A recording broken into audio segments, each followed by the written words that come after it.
저는 여행 가면 무조건 그 나라의 맥도날드부터 갑니다. 절대 배고파서 가는 건 아니고 맥도날드에 가면 그 나라를 알 수 있거든요. 한국 불고기 버거, 대만 버블티 맥플러리, 프랑스 맥바게트, 중국 닭다리살 덮밥, 일본 데리야키 치킨버거, 캐나다 푸틴. 이처럼 맥도날드의 메뉴와 매장을 보면 그 국가의 특색이 뚜렷이 보입니다. 이뿐만 아니라 일명 빅맥지수라 불리는 용어처럼 빅맥 가격을 보면 나라의 경제지수까지 알 수 있다는 말이 있을 정도죠.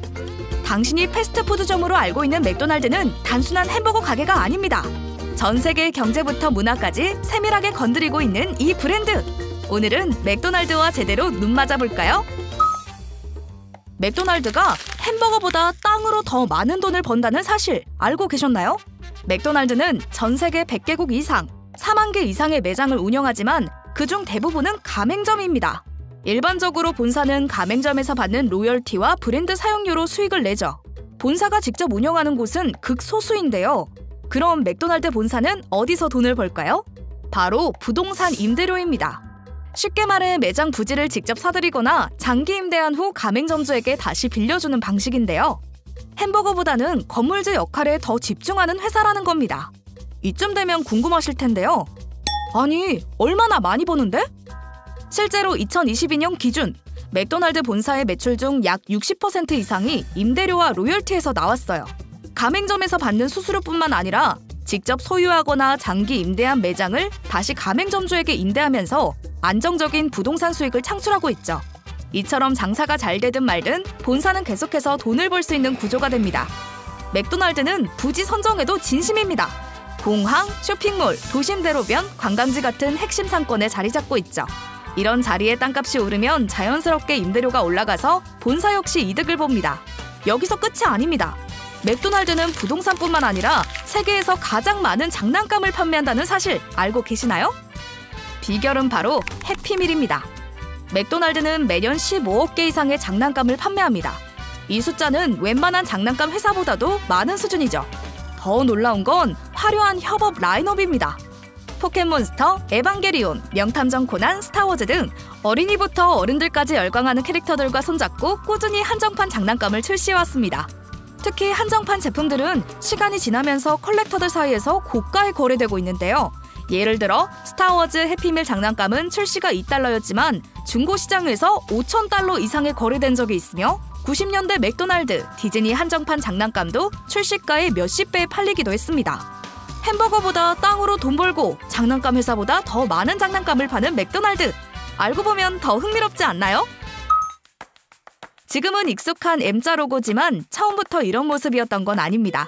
1950년대 맥도날드는 더 눈에 띄는 매장을 만들기 위해 건물 양쪽에 커다란 노란색 아치 구조물을 세웠어요. 이 아치가 매장을 멀리서도 쉽게 알아볼 수 있도록 만들었고 점점 브랜드의 상징이 되기 시작했습니다.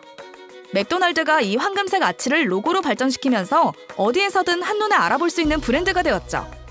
그리고 1996년 경제학에서는 흥미로운 이론이 하나 등장했습니다. 황금 아치 이론이라는 개념인데요. 미국 저널리스트 토머스 프리드먼이 주장한 이론으로 맥도날드가 있는 나라는 서로 전쟁을 하지 않는다는 내용이었어요. 이유는 간단합니다. 맥도날드가 자리 잡으려면 경제적으로 안정된 시장이 필요하기 때문에 서로 전쟁할 만큼 불안정한 국가에서는 맥도날드가 들어설 가능성이 낮다는 거죠. 그런데 정말 맥도날드가 있는 나라들은 전쟁을 하지 않았을까요? 이론이 발표된 지 10년도 채 지나지 않아 2008년 러시아와 조지아 간 전쟁이 터지면서 황금 아치 이론은 깨지고 말았습니다. 맥도날드가 있던 두 나라가 직접 전쟁을 벌인 거죠. 결국 황금 아치 이론은 흥미로운 가설이었을 뿐 경제학적인 공식으로는 자리 잡지 못했어요. 이제 다시 맥도날드 로고의 변화를 살펴볼까요? 맥도날드의 로고는 처음부터 우리가 아는 M자 형태가 아니었어요. 시대에 따라 조금씩 변화하면서도 브랜드의 정체성을 유지하며 발전해왔죠. 앞서 언급했듯 1950년대 황금색 아치 구조물은 당시 로고라기보다는 매장을 돋보이게 하는 디자인 요소에 불과했습니다. 1960년대가 되면서 기존의 두 개의 아치를 합쳐 지금 우리가 익숙하게 보는 M자 로고가 탄생했어요.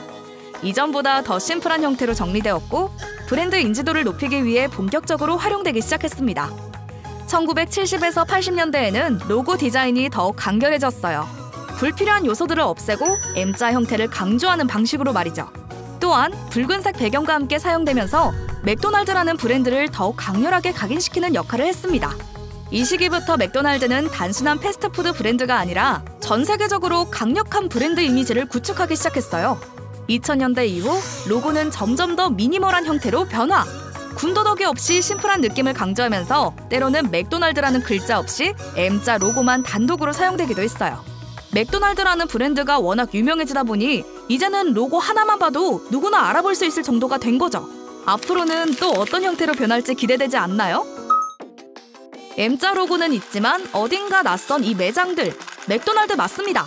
전 세계 유일하게 파란색 간판을 가진 미국 애리조나주 세도나의 블루 맥도날드부터 스웨덴 린드발렌 스키 리조트에 위치한 스키스루 맥도날드 맥스키, 한옥의 매력을 느낄 수 있는 맥도날드 경주 용강 DT점까지 각 지역의 특색을 담은 독특한 매장들은 한 번쯤 방문하고 싶게 만드는데요.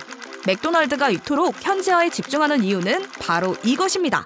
한국의 불고기 버거, 인도의 베지 마하라자 맥, 멕시코의 맥 모에떼, 필리핀의 맥 스파게티 등 맥도날드는 단순히 동일한 메뉴를 판매하기보다 각 지역의 문화에 맞는 제품과 서비스를 제공함으로써 현지 소비자들에게 사랑받는 브랜드로 자리 잡았죠.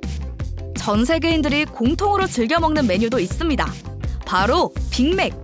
누군가는 이 빅맥을 이용해 그 나라의 물가 수준을 가늠하기도 하는데요. 일명 빅맥 지수! 이 용어는 도대체 어떤 걸 의미하는 걸까요? 빅맥 지수는 1986년 영국의 경제 주간지 이코노미스트에 의해 탄생했습니다. 미국 달러를 기준으로 각국의 빅맥 가격을 비교해 그 나라의 환율이 얼마나 고평가 혹은 저평가되어 있는지 파악하는 지표로 사용되죠. 예를 들어볼게요. 미국에서 빅맥의 가격이 $5, 한국에서 빅맥의 가격이 5,000원대라면 환율은 1달러는 약 1,000원대 수준에서 적정하다고 볼 수 있습니다. 하지만 만약 한국에서 빅맥 가격이 4,500원이라면 한국 원화가 저평가되어 있다고 해석할 수 있죠. 여기서 이런 의문점이 생기는데요. 왜 꼭 빅맥이어야 할까? 바로 맥도날드 매장이 전 세계에 많이 확산되어 있고 매일 5천만 명이 동일한 메뉴를 먹는다는 점을 착안한 것입니다. 그럼 설명은 여기까지. 저는 이만 햄버거 주문하러 가보겠습니다. 빅맥 하면 이 노래를 빼놓을 수 없죠? 참깨빵 위에 손쇠고기 패티 2장 특별한 소스 양상추 치즈 피클 양파까지 빠빠빠라빠 바로 빅맥송인데요. 해당 음악은 맥도날드의 한국 진출 초기부터 활용되며 다양한 세대가 친숙함을 느낄 수 있는 요소로 자리 잡았습니다. 그렇다면 한국의 맥도날드는 어떻게 시작됐으며 어떤 정체성을 지니고 있을까요? 맥도날드는 1988년 서울 올림픽 당시 가장 트렌디한 장소였던 압구정 로데오에 1호점을 내며 본격적으로 한국 시장에 진출했습니다. 이후 한국 고객들의 취향을 저격하기 위해 한국인들의 입맛에 특화된 메뉴를 선보여왔죠. 대표적인 예시가 바로 불고기 버거입니다. 1997년 10월 15일 출시된 이 버거는 장아찌 소스가 첨가된 돼지고기 패티와 함께 등장했는데요. 출시 이후 많은 인기를 얻으며 해당 메뉴를 변주한 에그 불고기 버거나 바베큐 불고기 버거 등 여러 버거 메뉴가 등장하기도 했었죠. 뿐만 아니라 아침을 거르는 한국인들이 빠르고 간편하게 먹을 수 있도록 하겠다는 취지로 도입된 맥모닝이 한국 시장에 등장했습니다. 당시 아침 대표 식사 메뉴로 꼽히는 등 인기에 힘입어 2015년에는 맥모닝 24시간 판매 이벤트까지 개최했으나 주문량이 낮고 운영이 효율적이지 않다는 이유로 중단했죠. 이로써 맥모닝은 매일 새벽 4시부터 아침 10시 30분까지만 주문할 수 있게 됐습니다. 한국에서 패스트푸드 브랜드 선두주자로서 명망을 떨치던 맥도날드에게도 위기는 찾아왔는데요. 바로 두 차례의 운영권 매각 위기였습니다. 2016년 본사의 한국 맥도날드 운영권 매각 시도는 인수전을 벌였던 CJ 푸드빌과 칼라일 그룹 그리고 NHN 엔터테인먼트가 입찰을 포기하며 물거품이 되었지만 2023년 9월 카타르의 기업 카말 알마나가 운영권을 획득하며 미국 본사의 로열티를 지급하고 한국 매장 운영의 정권을 맡게 됐죠. 운영권을 둘러싼 혼란에도 불구하고 여러 분야와의 협업을 통해 한국 맥도날드만의 정체성을 공고히 하고 있습니다. BTS와 함께한 더 BTS 세트는 출시된 2021년 당시 한 달 만에 국내 판매량 120만 개를 돌파했으며 뉴진스와의 협업 경우 누적 판매량 1000만 개를 돌파!